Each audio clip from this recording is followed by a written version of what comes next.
Go. My name is Kristin Chenoweth, and I won my Tony Award for Featured Actress in a Musical for a show called You're a Good Man, Charlie Brown.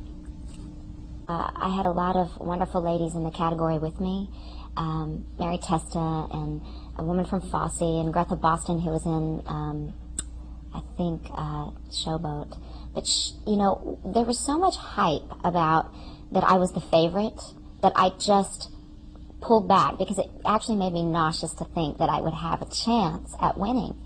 And so that was the kind of build-up that was hard. Was just saying, you know, you're the favorite to win, and you never know. I mean, sometimes there's surprises, sometimes things aren't the way people say. So leading up to the Tonys, it was a little stressful just because I didn't know what was going to happen, and I didn't want to assume anything was going to happen.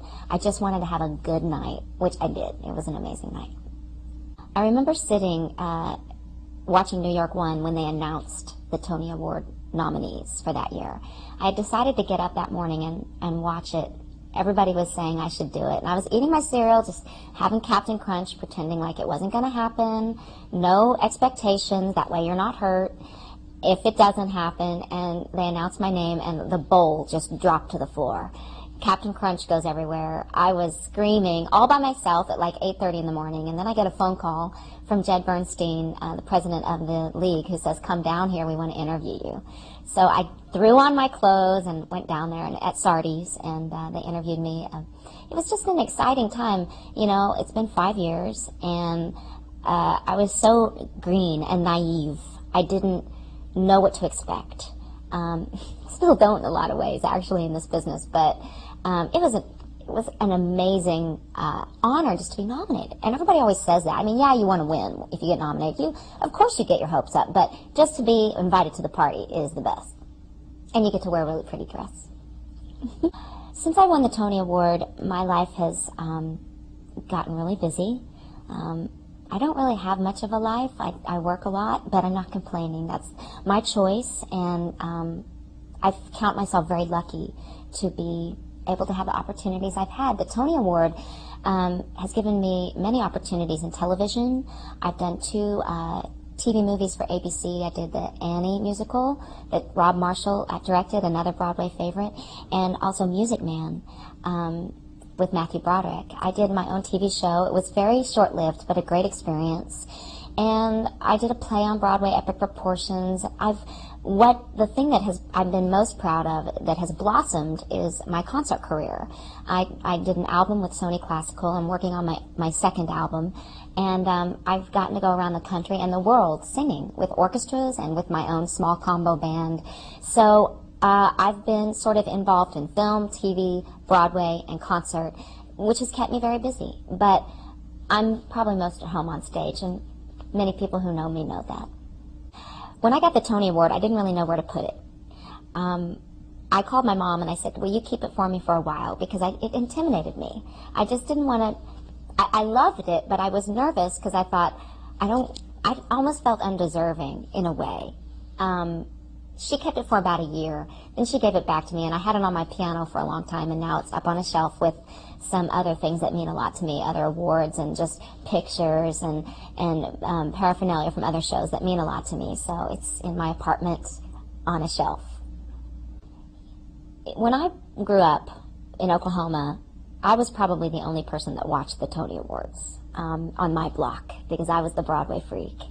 I have lots of great memories. One of the memories that stands out in my mind that's very special to me is when B.D. Wong won his Tony Award for M. Butterfly. And I was a little girl. He's going to get mad at me for saying that.